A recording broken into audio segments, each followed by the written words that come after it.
नमस्कार मित्रांनो, रुपया त्याच्या न्यूनतम स्तरापर्यंत पोहोचलेला आहे.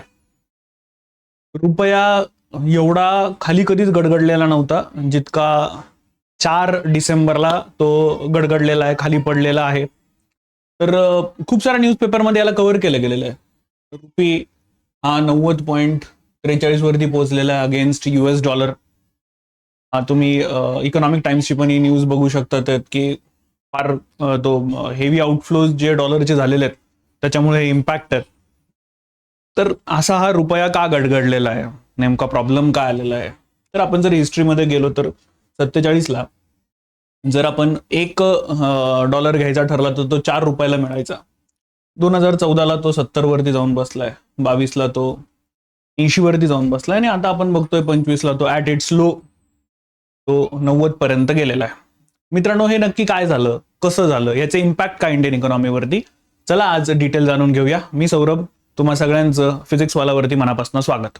पहिल्यांदा तर 1991 पर्यंत फिक्स एक्सचेंज रेट रेजिम होती. त्यात जर रुपया गडगडला म्हणजे समजा 70 रुपयाला $1 मिळतोय, जर तो 72 वरती गेला तर त्याला डिव्हॅल्युएशन म्हटलं जायचं.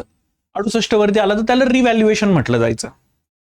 यानंतर 91 नंतर आपण नवीन फ्लोटिंग एक्सचेंज रेट रेजिमकडे वळालो. त्यामध्ये आता नवीन शब्द आहे डेप्रिसिएशन आणि ॲप्रिसिएशन. बाकी शब्दांमध्ये काही वेगळा खूप मोठा फरक नाहीये, तर हे असले असे शब्द आहेत. आता असं या रुपयाचं डिव्हॅल्युएशन का झालं किंवा आत्ताचा नवीन शब्द डेप्रिसिएशन का झालं, रुपया का गडगडला? तर सगळ्यात पहिलं महत्वाचं कारण आहे ते म्हणजे परकीय गुंतवणूकदार हे त्यांचे पैसे भारतीय अर्थव्यवस्थेतनं बाहेर काढतात आहेत. परदेशी गुंतवणूकदार शेअर मार्केट आणि बॉन्डमधनं पैसे काढून घेतात आहेत. साधारणतः डिसेंबरमध्ये हा ट्रेंड नेहमीच पाहायला मिळतो. डिसेंबरमध्ये युरोपामध्ये खूप मोठी थंडी असते आणि त्यावेळेला लोक तिथे न थांबता लोक बाहेर ट्रॅव्हल करणं पसंत करतात. त्यामुळे मार्केटमध्ये जो त्यांना प्रॉफिट झालेला आहे तो काढून घेतात आणि त्या पैशातनं ते तिथे परदेश भ्रमण करणं म्हणावं किंवा मग त्या वर्षाचं पर्यटन म्हणावं हे करत असतात. तर डिसेंबरच्या आसपास ही परिस्थिती आपल्याला नक्कीच दिसून येते. तर परकीय गुंतवणूकदार FIIs जे आहेत ते पळून जातात. आता परिणामी ह्याचा इम्पॅक्ट काय होतोय, डॉलरची मागणी वाढते आणि म्हणून मग रुपया कमकुवत होतो. डॉलरची मागणी तर लोक डॉलर आता काढून घेणार आहेत, परिणामी रुपया मार्केटमध्ये डंप होतोय आणि रुपया खाली बसतोय. दुसरं म्हणजे आयात जास्त आहे, निर्यात कमी आहे आपली. आता इंधन, इलेक्ट्रॉनिक, सोनं यांच्यात मोठ्या प्रमाणामध्ये भारत आयात करतो आणि निर्यातीच्या तुलनेत ते कमी आहे. आयातीसाठी डॉलर जास्त लागतो, परिणामी व्यापारी तूट आणि मग रुपया जो आहे तो घसरतोय. हे दुसरं कारण. तिसरं कारण जागतिक अनिश्चितता खूप जास्त मोठी आहे. सध्या परिस्थिती खूप वाईट आहे. आज पुतीन साहेब भारताच्या व्हिजिटवरती आहेत. त्यांना आता 5-10 मिनिटापूर्वी आदरणीय राष्ट्रपतीजींनी राष्ट्रपती भवनामध्ये गार्ड ऑफ ऑनर पण दिला. तिकडे युक्रेन रशिया वॉर, इकडे डोनाल्ड ट्रम्पची भूमिका तर तुम्हाला सगळ्यांना ज्ञातच आहे की मी त्यांना प्रेमानं नाव पोकेमॉन ठेवलेलं आहे. नवीन नवीन काहीतरी रोज शोध ते लावत असतात. म्हणजे अगदी मी अर्थशास्त्र शिकवत असतो त्यावेळेला मी नेहमी सांगतो की अर्थशास्त्राचा फादर ॲडम स्मिथ, त्याच्या बिचाराला त्याला रोज वाईट वाटत असणार आहे. तो म्हणत होता की मार्केट फोर्सेस हे मार्केटने डिटरमाइन करावे, डिमांड सप्लाय ठरवेल.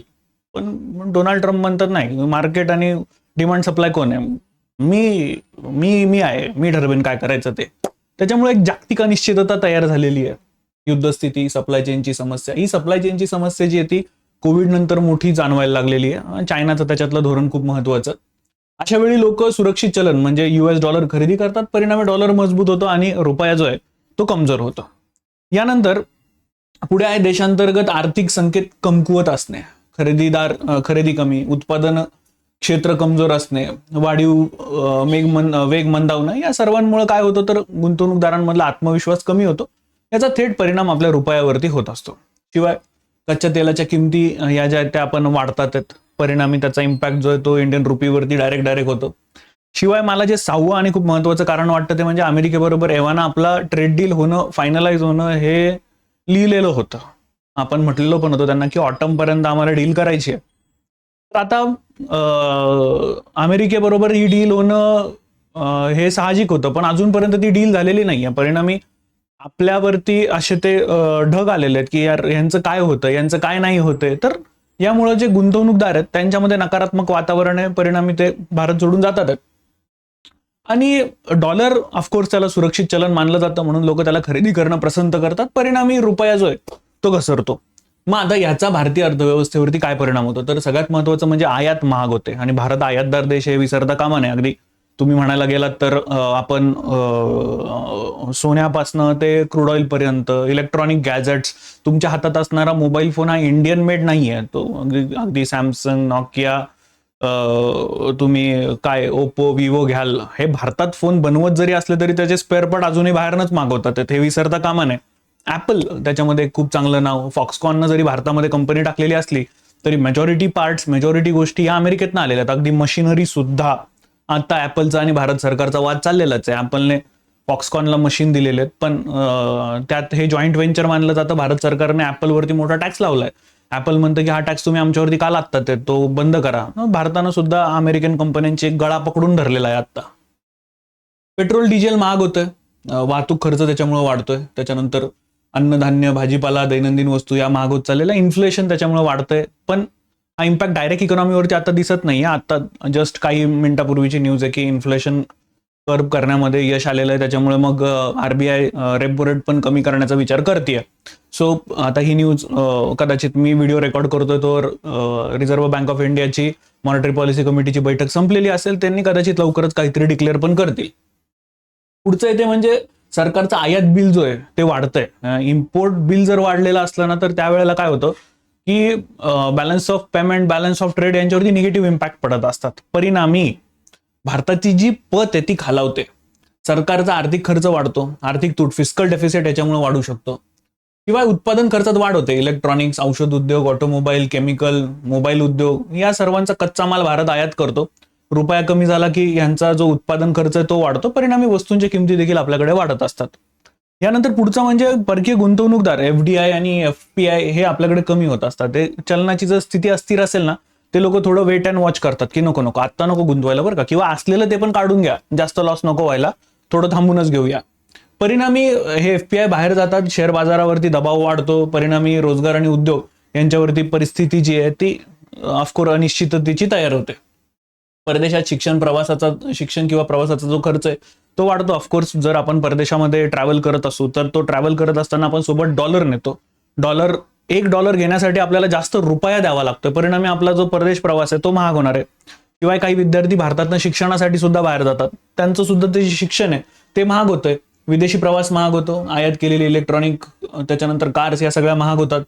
खरेदी क्षमता कमी होते. देशांतर्गत मागणीवरती सुद्धा त्याचा इम्पॅक्ट होत असतो. निर्यातदारांसाठी काहीचा फायदा आहे. म्हणजे जे लोक एक्सपोर्ट करत होते, समजा मी एक पेन काल अमेरिकेमध्ये विकला, मला काल $1 बदल्यात 80 रुपये मिळत होते, आज 90 रुपये मिळतात, म्हणजे माझा फायदा झालेला आहे. मग यात IT कंपन्या, वस्त्र उद्योग, हँडक्राफ्ट, औषध उद्योग, कृषी निर्यात यांना फायदा आपल्याला होताना दिसून येतो.